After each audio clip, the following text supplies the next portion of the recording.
Okay, Rhonda, you're live. Good afternoon. My name is Rhonda Devine with the Division of District Support, and I have part of my team with me to answer questions and the other team members available through our chat to help with questions as well. I have Robin Kinney, our Associate Commissioner, on the line, as well as Donna Duncan, our Director, Matt Ross, our Executive Advisor, and Che Ritter, who manages our SEEK funding. Che will be speaking later in the presentation to answer questions. Please be patient with us this afternoon. Teams is a new system and we will have a large audience today, but we will have Josh Whitlow and Laura Lohman helping me behind the scenes, and they will be watching our Q&A section for questions. In the top corner, you will see the Q&A tab. It looks like a little book with a question mark on it. Please be sure you put your name in before asking a question. You can click where it says anonymous and put your name in that spot. You only have to do that once and it will come up each time you have a question. And now I will give Robin Kinney, our Associate Commissioner, the opportunity to speak to you before I get started. Good afternoon, everyone. It's a pleasure to be here with you this afternoon. I'm going to make a quick cameo appearance in your presentation today. I want to welcome each of you and to sort of set the guidelines of what we're going to try to accomplish with you here today. If you tuned in on our earlier webcast from on Tuesday, I think it was Tuesday at least, you will see some of the same slides that we talked about in that presentation. But really today's presentation is to try and encourage you to ask questions. On Tuesday's call, we were trying to cover a lot of information, and we didn't feel like we had enough time for you to really participate and ask questions and us to get some of those questions answered. So that is really what today's presentation is for. I also want to share with you that I've asked my staff to continue to provide this opportunity for question and answers as we continue with the impact of the coronavirus pandemic. So about every other week, we'll be providing this opportunity for you to kind of keep in touch. So that kind of sets forth the expectations. I want to also thank you very much for all that you're doing for local school districts, for the Commonwealth of Kentucky, and most importantly, for your students and their families. We continue to see school district staff going above and beyond to really support instructional learning right now, and also to continue the three objectives that the department is working on here, which is educate, feed, and support. So just wanted to tell you to keep up with the good work, and I will turn it over to the business professionals in district support services to provide additional information to you and also to help respond to your questions. Thank you very much, and I hope you all have a good afternoon. Thank you, Robin.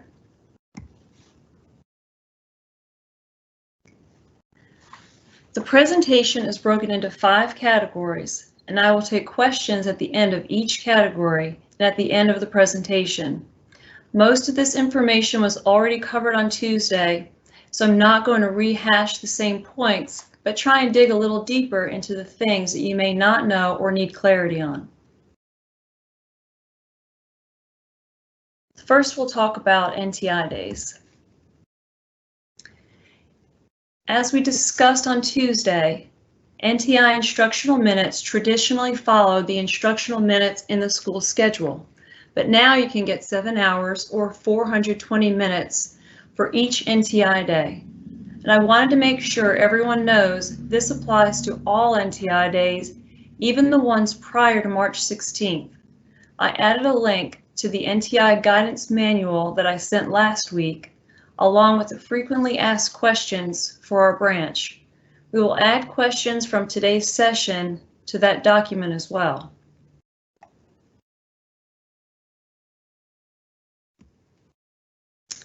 I wanted to point out the path and how to make your NTI days count for 420 minutes. Change the duration and instructional minutes to 420 on every calendar. And you can see the the picture with the tab for the where it has the 420, 420. This slide shows the path for calendar summary report, which most people are not accustomed to using. But this report picks up the added minutes from the NTI change, and from this report you can see when you reach the 1,062 hours of instruction. The biggest takeaway, you cannot round up. You must reach the 1,062 hours of instruction, and we'll talk more in depth about calendars next. Does anyone have any questions at this point? Hey, Rhonda, we have some that's come in from the Google form that we sent out at the beginning of the week. Okay. Oh, one district says, I have changed the instructional minutes in IC calendar to reflect the 420 minutes for our NTI days. However, when I run the calendar report, it shows 390 minutes per day. I followed the guidelines that were sent to us. Is there something else that we need to do? I'm going to be talking a little bit about that in the next section under calendar. So let me see if I can get through that, and then if that doesn't answer the question, we'll come back to it. Does that sound okay? Okay. Okay. All right. So let's move to We do have calendar. one more, Rhonda. Okay. They want to know how they should mark home hospital students during NTI days. We're also going to talk about that. Okay. So I'll make sure I address both of those. Okay, emergency hours, we talked about this on Tuesday. This is something that we've always had and been entitled to per the 702 CAR 7140, section 3.2. So that hasn't changed, and you can use these anytime throughout the school year if you've had late to school or early release up to 5 hours. So that's standard. It's always been that way, and it's throughout the entire year.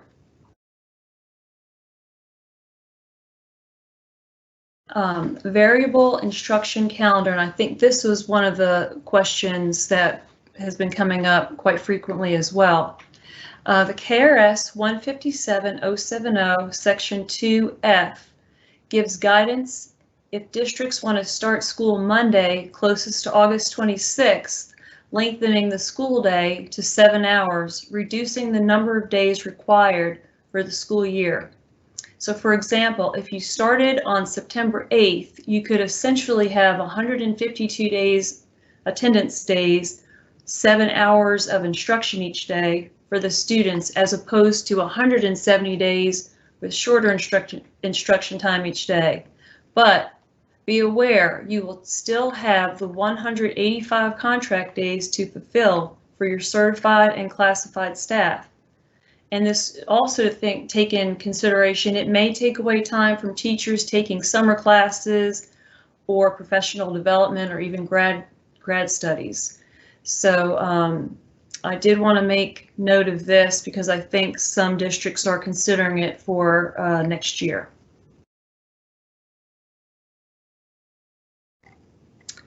Calendar due dates, that's self-explanatory.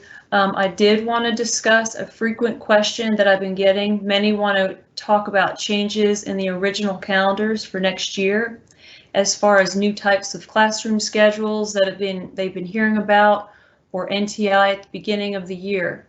At this time, we can't predict if NTI will happen at the beginning of the year or if legislative changes will be made to schedules. There have been many rumors about classroom changes, but nothing at this point is official or has changed. Many of you already have your original calendars approved and ready, so go ahead and submit them as they are.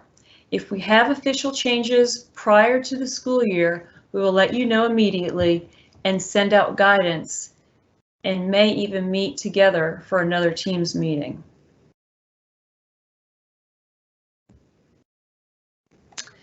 Submit everything electronically as you have in the past, and we've included the link for submission in the WAPOC school district contact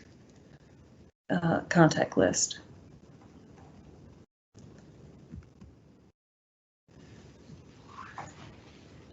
None of this has changed and is still standard.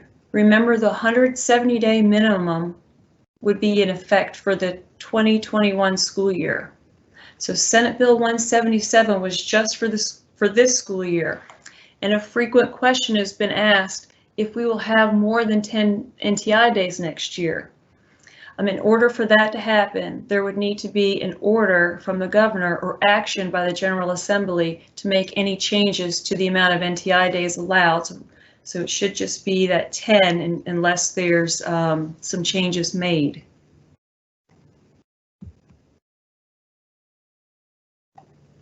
These are common errors that we've already discussed in the end of your presentation, but one thing I did want to mention was the calendar report, and I think this will answer the question that we had earlier.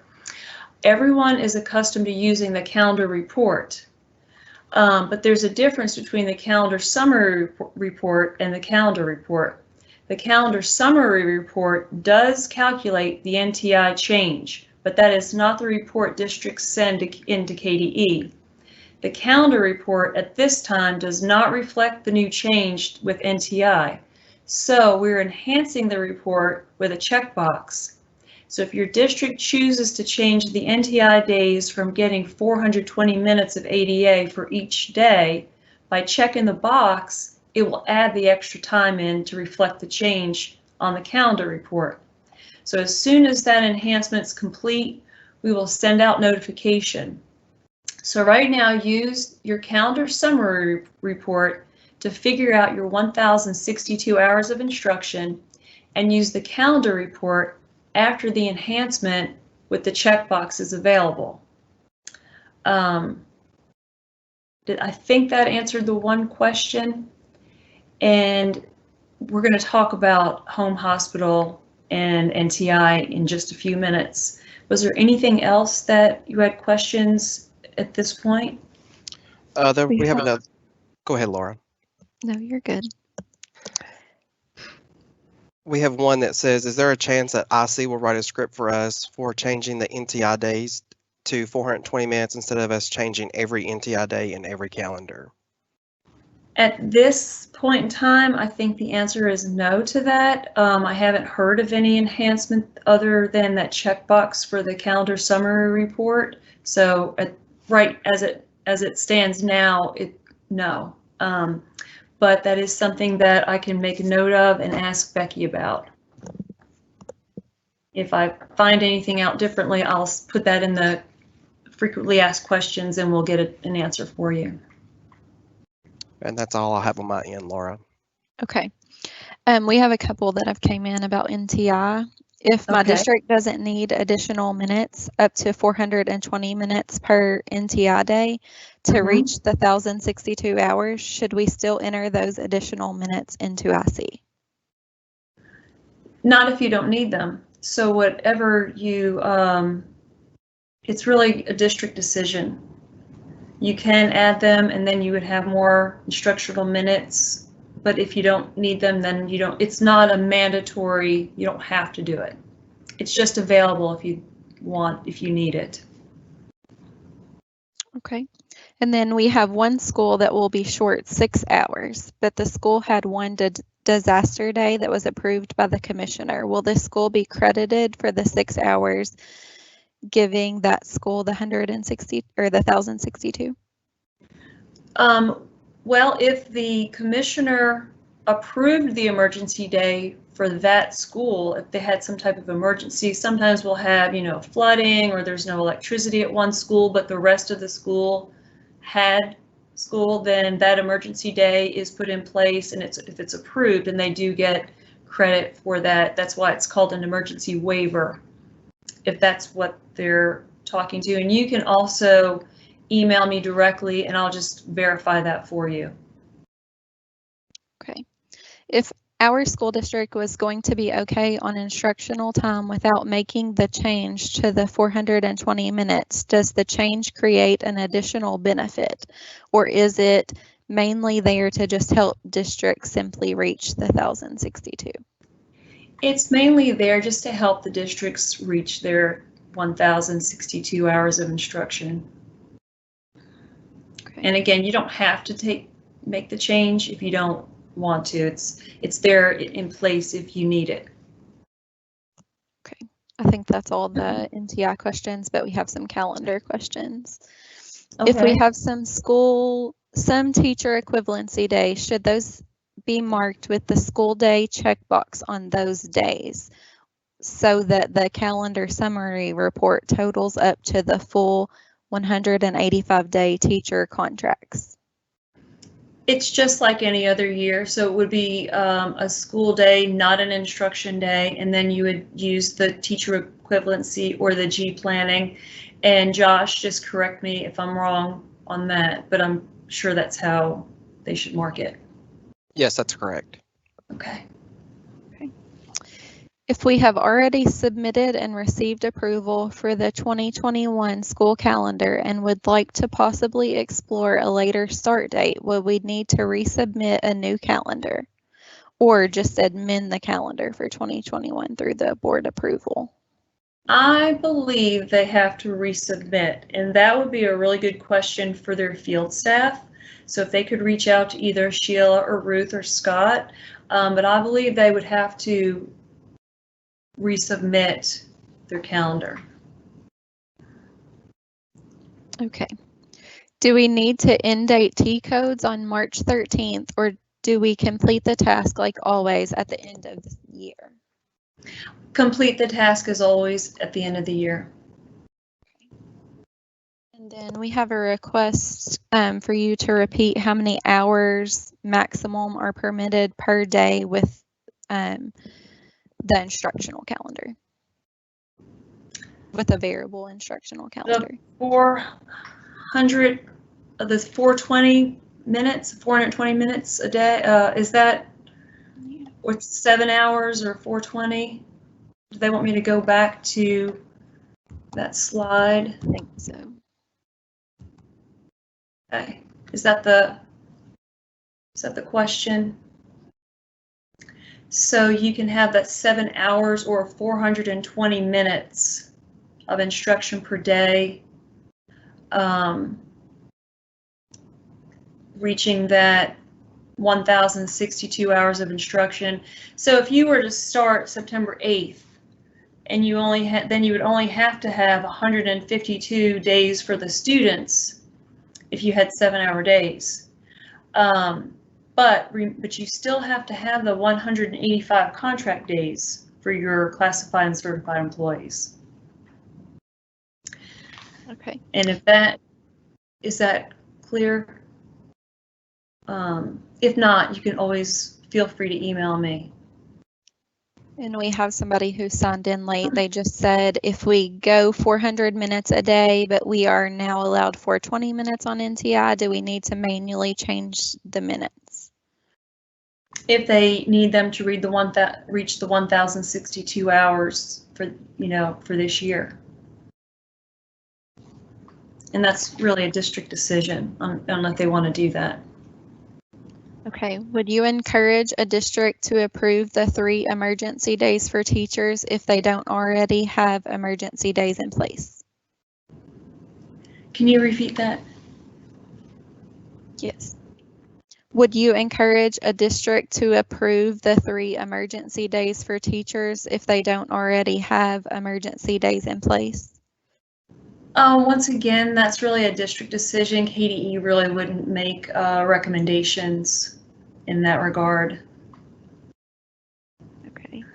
This is a question about the Excel document, and working on the Excel document, we are used to the document our review of NTI student evidence. I am having difficulty entering multiple subjects on individual NTI days.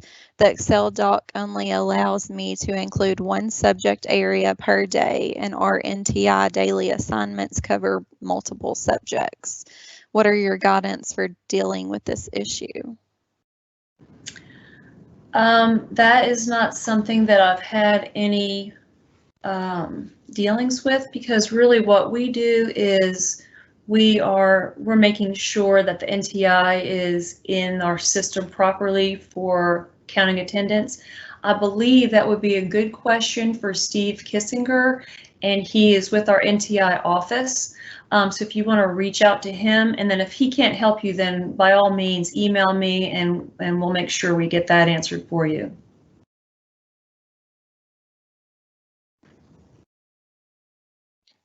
Rhonda, I do have one of the field staff did just text me and said that they would need to resubmit their school calendars before they start. Okay. And I think that's where they can just resubmit. They may just be in contact with your field staff so they know what you're in need to do, and they'll take care of you. Yes. And that's all the questions we have at this point. Back down to school report card. School report card is not really an area that I touch a lot, but I can tell you some of the main points, and any additional questions, we can get the answers to you after this presentation. And we also have some other members from the team that might be able to help if there's questions.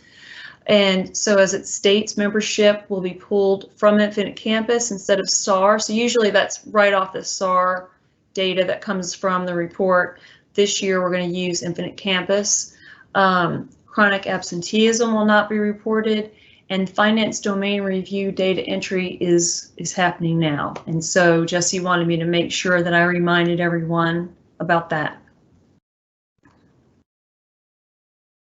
Okay, now let's talk about SAAR. So what are the benefits if you use 2018-19 SAAR? And we're going to have Che help us at the end. So I wanted to cover a few things that I wanted to talk about, and then he can get some more details for you.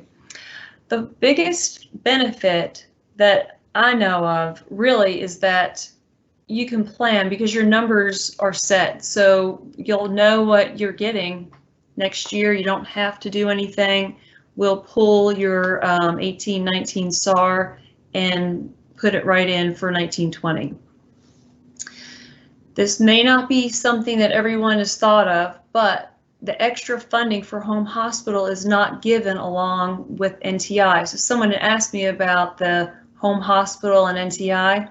NTI takes, I want to use the word trumps, it takes over. So you'll get the funding for NTI, but you don't get the home hospital adjustment. So we don't give both for NTI and home hospital. So if you only have 4 or 5 NTI days in a year, it's not that big of a loss. But now if you have 30 or 40 NTI days, then that could impact your funding. The other main impact that I think would be something to think about would be your transportation. All of your T codes come from the SAAR data, and the SAAR does not pay any transportation on NTI days since students aren't transported. So again, 4 or 5 NTI days, you really won't feel the impact, but if there are 30 or 40, then that may make a difference for you. So using the 2019-20 SAAR data brings up unknowns that we haven't experienced before. We've never had this many NTI days in one school year. You will still submit the 19-20 as you have in the past with a flat file coming into me, and then I normally run it through our program, which calculates everything, puts the information into 4 easy understanding reports that I send back with your ADA with and without kindergarten adjustment. But since our system isn't able to accept anything over 10 NTI days, my team will have to manually calculate your ADA. Then we will send an email with the ADA you will receive. So that would be a lot different this year if you use your 19-20. So the pros and the cons. And you've seen this screen this morning and also on Tuesday. So we can't say if this year looks bad or good, then just use your 18-19. We can't really tell you what to do. You can see the pros of using 18-19 and the cons. And so it's really a district decision on what you want to do. We can't give everyone the best of both, and once everything's calculated and set, then that affects the other districts. And so I know Chay's going to explain that better in just a few minutes. And once again, your choice is final. And the last bullet talks about that May 15th date, and I think there were some questions there. We want to make sure that you know that on the 15th of May, we just need to know if you're going to be using 1819 or 1920 SAAR. You don't have to submit anything on that day, you just need to let us know. And Brad Kennedy, who is in charge of SAAR, he will be keeping a spreadsheet and making note on what your district wants to do. And then if he doesn't hear from you by May 15th or a couple days prior to that, he'll reach out and give you a phone call to find out, because we really want to touch base with everybody. We don't want to just say, well, we didn't hear from you, so we're just assuming you're going to use 1819 or 1920. We want to actually have a conversation or an email, some type of communication, so that we know what your district wants to do. So now I'm going to open it up to Chay, who can better explain everything, and I believe he has some examples from some districts that he's spoken with. Thank you, Rhonda. This is Chay, and actually one of the questions I see in the question box kind of covers one of the questions we've gotten is, what are the potential negatives for using 1920 SAAR data? Josh, if you're controlling the slides, can you go back up to the pros and cons list? Thanks. And in this district's example, the districts had an increase in enrollment. Their attendance percentage was up until NTI Day started. Their FRAM numbers are also up. Is the only potential negative transportation? The short answer is yes, pretty much. And, you know, of course, home hospital may take a bit of a hit, but that's usually a pretty small number for most districts, so I wouldn't really sweat that too much. But transportation is pretty volatile in a normal year. So inside of SEEK, you know, you get your transportation funding, but there's another calculation for transportation funding, which wraps up a lot of T codes, your expenditures, your days transported, bus purchases, bus depreciation. There's over 3,000 variables in that formula that determine everybody's funding. And then, of course, we have to prorate it because there's not enough money available. So when a district, and it sort of rewards efficiency, which is hauling more kids for less money. Now, if you're a smaller district that doesn't do a lot of transportation and maybe get $10,000, $20,000, $30,000, but if you potentially gain 100 or 200,000 out of your ADA, then it's a pretty logical choice that even if you lost all your transportation, you're still going to be way ahead of the curve because you gain so many students. However, most districts don't have that great choice. It's you do get quite a bit in transportation, and there is an inherent risk in the way this works that depending on how the numbers come in, you could gain in SEEK but lose in transportation. So on the pros and cons, and this is one reason we wanted to kind of list these out. Of course, 1819, like Rhonda said, your data is known. There's no big surprises there. Your funding is going to be relatively stable. And right now we don't have a shortfall. We've got enough money to pay the bills. So, you know, it's a pretty straightforward and almost straight line. There's a few factors that are going to come in later. One is property assessments will impact your funding. Fall growth may impact it. And of course, when we get to March of 2021, we'll recalculate transportation, and that could potentially change some tier 1 funding. So there's still some unknowns, and that's normal. But when you look at the cons of that, one of those is, to address this gentleman's question, which is a good question, you know, if you did have some ADA growth in 1920, you could lose out on that just for the end of year ADA. Now down the road, when we get to November, December, we'll do growth factor just like we always do. So you would potentially have growth there and pick up some funding on that end if you stick with your 1819 data. So if you use 1920, one of the big pros is you're going to pick up your end of year growth in ADA, And then down on, deeper into fall, you could have a second round, just like you would in a normal year, where you maybe have picked up 1.5% growth that comes through SEEK, and then that's additional money for your district. But the con, of course, one of the biggest ones that we worry about is if this triggers a shortfall in SEEK funding, where the cost of SEEK exceeds what we've gotten out of the budget appropriation. I couldn't tell you what the odds of that are now. We don't really know beyond 10 NTI days how that's going to impact your ADA. If you've got, great attendance, worse attendance, or whatever, I'm not sure how that's going to work over a 40-day period. 40 days is a pretty long stretch. And of course, you've got to manually calculate all that and roll it back up to us. And I think something that in another meeting, we kind of glossed over, but I think it's pretty important, is at risk for a lot of districts is a pretty big chunk of money.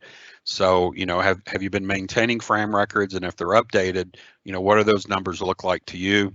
That number is sometimes stable and sometimes it can move around a bit, but that's something I think a factor that districts need to look at too, that if at risk has dropped quite a bit in 1920, it may behoove you to stick with 1819. Now, kind of the opposite of that situation is that you think you've lost students in 1920. It's a pretty straight answer. You probably want to stick with 1819 SAAR data if you've lost students in 1920.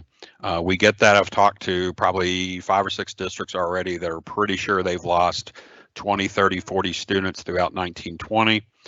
So it wouldn't make a lot of sense for them to jump into 1920 data if it's going to obviously harm their funding. And I hope I answered the question out of Northern Kentucky that I saw on there. And I'm trying to catch up on some of these questions. Che, I wanted to just say one thing. I'm getting a message from Scott, and he is saying that they do not need to resubmit a calendar when they change their minds if they've already submitted. So I just wanted to make that point. And again, reach out to your field staff with that if you have a problem. I'm sorry, go ahead. No, go ahead, Ronnie, you're fine. That's all I had. And then Ruth and I were just talking about equivalency days for teachers. And so they get credit hours worked. So if a teacher has to work, they have to have equivalency of 185 days. So if they add the time that they work to their calendar, it'll add up to their 185. I know when I was a teacher, we would work in our classrooms and do some other things, and we would get credit hours toward that 185. And I believe that that is the question that someone was asking. So that's all I wanted to say. We do have one more SAAR question that has came in. It says one pro in choosing 1819 SAAR data over 1920 was gaining transportation monies for the entire year. I assume that meant transportation end dates for the 1920 would be in March, but you said earlier that we will end date student transportation in May, even though we stopped transporting students in March. So you still get the same amount of transportation, which is non-transported on NTI days. I don't think that would make a difference. Che, is that correct? I'm trying to understand the question, but let me kind of see if I can rephrase it. So in transportation, when we recalculate it next year, districts that choose 1920 will show probably, so many less days of days transported, because NTI days won't count for days transported. Your calculated cost per pupil will go up, and depending on the other numbers, that can have a big swing impact, or we're just not quite sure where that's going to take a lot of districts' funding.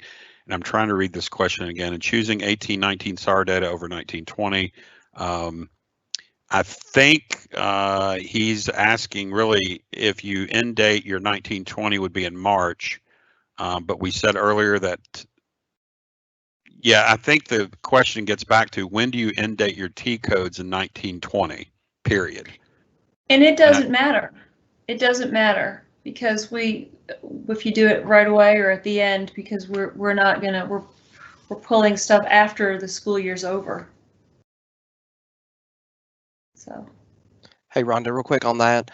I think what he's really meaning is when they go in to end date all the reports for T codes, when you go into the calendar and mark an NTI day, the system automatically reports those students for transportation as NT. You do not have to go in and mark all your students NT when we started on March 16th. So I think that's what he's kind of getting at. Oh, okay. I'm sorry. We have So some hopefully that calendar answers questions too. This question said, did I see that 2021 calendars are now due July 31st instead of June 30th? If so, is it best to wait until July to submit in case we need to start later than planned? We extended the date just to give people extra time because we know that things are a little different this year, and we wanted to help people. So really, when you submit is if your district's sure of what they're doing and you've got it all set, you can go ahead and submit your calendar, your original calendar.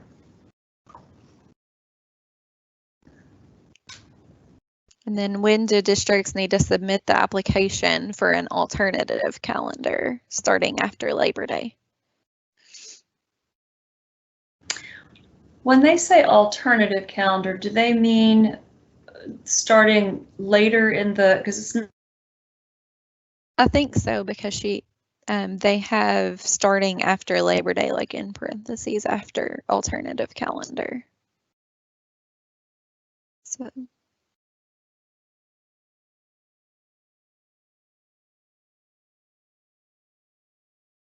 I think we've lost Rhonda on that. I think so. She's frozen in time. There's another question I see at the very bottom about if everyone is using NTI days, will the money be spread out evenly? Could transportation not have a negative impact on a district? So it's sort of a tricky question because even though this year we know everyone's had NTI days, if say 70% of districts choose to use 18-19 data, we're going to continue that into their transportation funding. So we're going to have a mixed bag in there. But even if we said everybody has to use 1920 just for transportation, it's basically would jumble up everything, not only because of the NTI days, but because of the expenditures that are disallowed. The meal deliveries don't count toward this specific transportation formula because it's not transporting students. And so it's going to skew a lot of the numbers that districts are used to seeing. You know, for example, if a district usually spent $1 million transporting students, keyword transporting students, and then this year, because of COVID, they only spent $850,000, but the number of students was the same. It could throw their funding way up or way down. And because the pie is limited, basically your district's in a grouping with districts like yours. And if one district had an advantage, they could actually take a substantial amount of money from all the other districts in that group. So that's where we had trouble trying to determine, you know, if it's SEEK stuff, we can usually figure out pretty quickly what's the impact. But when transportation, there's so many moving pieces, and what your neighbors do, what Jefferson does, what Bowling Green does will have an impact on everybody else. So it's just 171, 172 moving targets at once. Good question, though.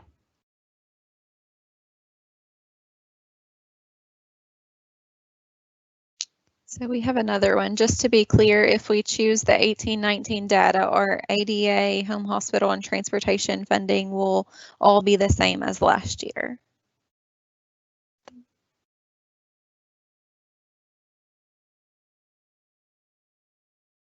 So if you choose 18-19, your SEEK money will look a lot the same. There's some stuff that's going to change because of property assessments. And then if there's growth factor in the fall, that'd be a good change. And then transportation can change depending on how many districts you choose to use 1920 data.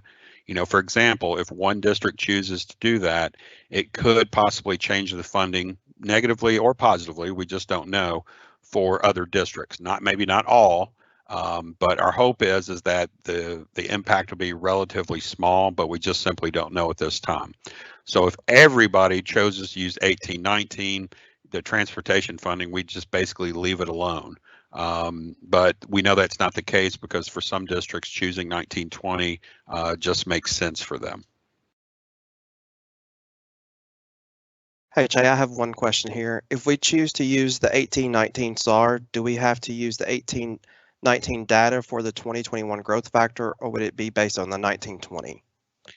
Good question, and we weren't really clear on that in the beginning. So growth factor in the fall will be, November 2020 to November 2019 or so. So we're not going to go back 2 years. It'd look just like growth factor every other year that you've ever had it. So when you submit it, we're going to be comparing, this fall's numbers, or late fall is what I like to say, to last year's late falls, because we're, by then, hopefully, assuming everything is back to normal, we'll have good data to compare. So one of the questions we get frequently is, well, if I chose 1819 data and maybe I've gained some kids in 1920, our goal is to make sure that if you've got growth in the fall, it will be just like every other SEEK year. You'll submit it the same, everything will work the same, and we'll be comparing basically year to year, not a 2-year window. I hope that answers that. I think Rhonda's back. Yes, I don't know. Someone tried to call me and it completely messed up my, so I apologize. I think we just have a couple more questions. I think Che was able to answer some of them. Okay, go ahead. So is there a limited teacher equivalency days amount that districts can use? I'm assuming it is a district decision to reach the contract. Yes, they have to reach their contract of 185 days. And then can we code HHI and board expulsion students in attendance so that we can easily identify these students? They vanished after entering NTI, which I understand due to funding. I'm sorry, I didn't understand that question. Can you repeat it? Sure. Can we code HHI and board expulsion students in attendance so that we can easily identify these students? They vanished after entering NTI. That one I am going to see if Josh can address, because I really am not sure. I would think there would be an attendance group that they would be put into. Have that district reach out to me, because I want to see how they have it coded in Infinite Campus, and then we may have to bring in Wendy Newton on that to make sure that we're still getting the full for the reporting purposes. Okay. Our 1920 growth factor was a growth. If we use 1819 SAAR, will we get to use our 1920 growth factor numbers?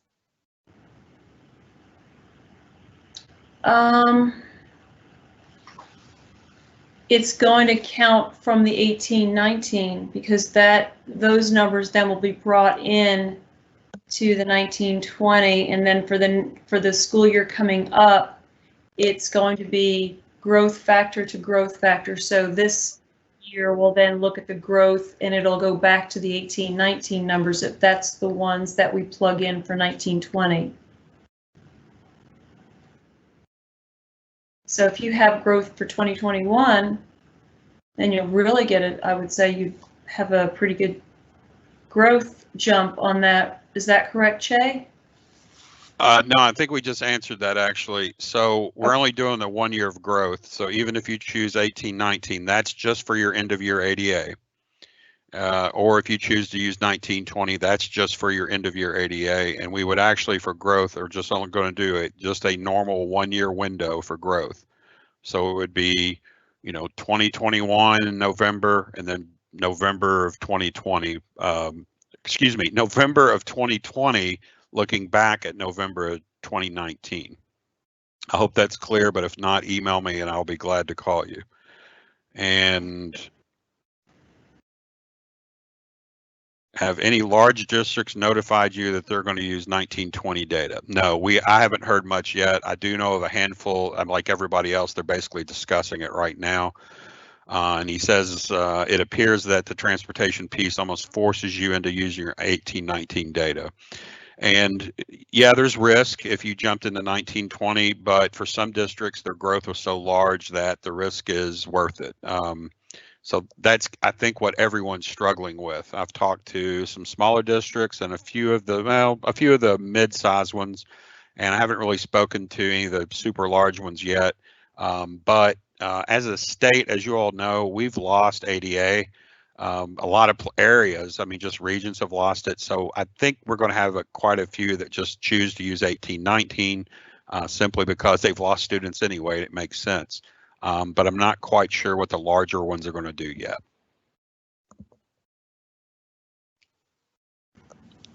And we've had several questions just about sending out this PowerPoint, so we can do that, right, Rhonda? We'll send out the Yes. PowerPoint after, and someone's wanting to know if it will be recorded. And I think It's going to be recorded, and we will put it on as well. Mm-hmm. And then we've had a couple questions about who to contact about their decision for SAAR. So that's Brad Kennedy, and I typed that in the Q&A so they could see too. Thank you. Currently for 2021 year, are only 10 NTI days going to be approved initially for alternative planning? Question mark. Right now, it just goes right back to the way it has been, which are 10 NTI days. There has to be some legislative changes or something from the governor to make a change for that for next year. So Senate Bill 177 just touches upon this school year and then the changes for this school year. So we'll have to see if this pandemic moves forward and we see that it's going into the next school year, then I'm sure there will be some type of discussion and legislative or governor changes from there. Okay. Is it a no-brainer that if you are a small district with enrollment loss, you would use 1819 data? Once pretty again, much. yeah. And I'm so hesitant to ever say, well, KDE said you need to do this, or you need to do that, but that to me would be something that is pretty self-explanatory. Yeah, and to clarify, we're not going to make a decision for you, but and I've talked to a few districts so far. I'll be around next week, of course, to talk to any others if you just want to walk through it, and we can do a conference call to kind of cover all the angles, and then you take the best information you have at the time and make a decision. And logically, and the one I spoke with yesterday at length, everything was kind of leaning toward a certain way for them, and their potential loss in transportation was not nearly as big as the gain they would get in SEEK. So, it's pretty straightforward for them, I think. But ultimately, they've got to make a decision. They have to work with that decision in the next year. But we don't know what the beginning of next year will look like in the school year. We don't know when everyone's going to start, and hopefully not have another flare up of this. Things like that, we just can't predict that. So, but if anyone wants to walk through all the variables, I'm glad to set up a time to talk to any district, be it the DVP, finance, superintendent, whoever else needs to be in the room. And they are asking who in the district should send the email to Brad. That could be the DPP or the superintendent. I mean, it would be nice if it was from the superintendent and then we have the email. We haven't really specified, so if we get something from the DPP, that would be fine. But if you could get it from your superintendent, I would say that would be probably preferred. I have one question on my end. In considering calendar options for starting later in this year, next year, are there unknown financial and personal impact for districts that were to utilize the variable student instructional year that was approved in 2018? Well, I think the biggest thing is that it changes that denominator. So right now we take everything and we divide it by the days of the year that you're in school. So if it's a different day, if it's 154 as opposed to 170, then it will change your ADA. Che, I don't know if there's a way to if it's going to be a positive or negative change, but it definitely would change the calculation.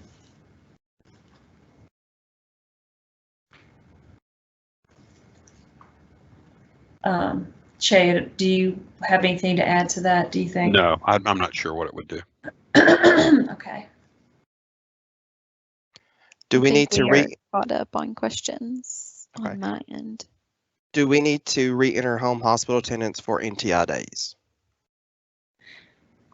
No, I mean, the NTI, we will pay for the NTI adjustment. It doesn't, there's no way to pay for NTI and home hospital at the same time. So really, it will just give you the NTI adjustment for that day. That's all the questions I have on my end as well. Okay, I have one more. If we choose to use 1819 data for SAAR, will there be guidance on the steps we need to complete for SAAR submission? Actually, if you use 1819, you don't have to do anything. Well, we're just going to pull your numbers and pull them right into our reports. If you use 19, now in either way, 1920, you still have to clean up your data because we're using that data for other things. So your 1920, you still have to go in and do that. For 1920, you would then submit it the same way that you would normally through the submission window that we have, and then our team would do the manual calculations and send an email to the district for their ADA with and without kindergarten adjustments. Okay, that's all the questions for now. And I want everyone to feel free to reach out and send an email if you have an additional question or if we didn't answer something. Some of you have unique, specific things that I know one person had asked about an emergency waiver.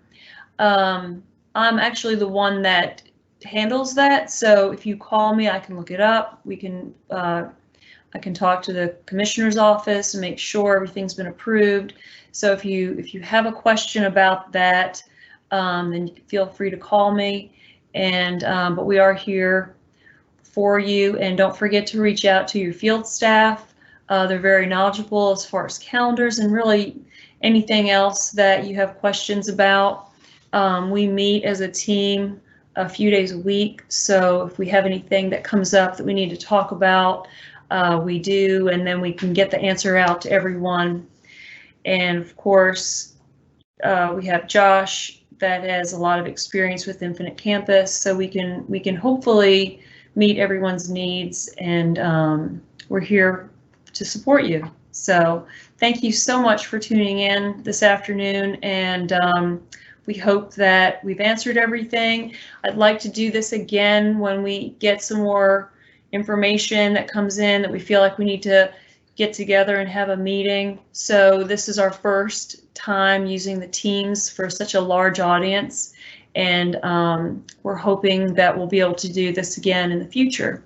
And thank you very much for your time today. We have one more question that's came in. Okay. Could you share the gentleman's name and contact who is allowing districts a walkthrough of variables for making the SAAR decision?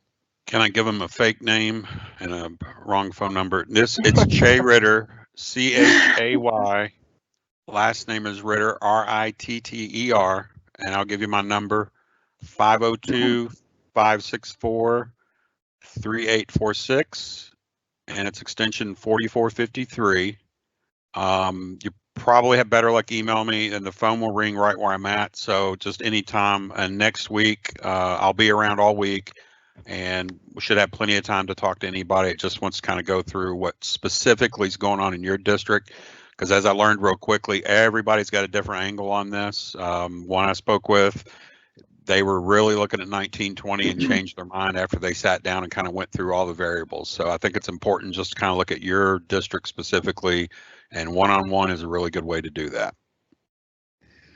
Also, I want to clarify that Scott Rose, his phone number is 859-771-7784. And if you'd like to contact him, you can through email, or again, it's 859-771-7784.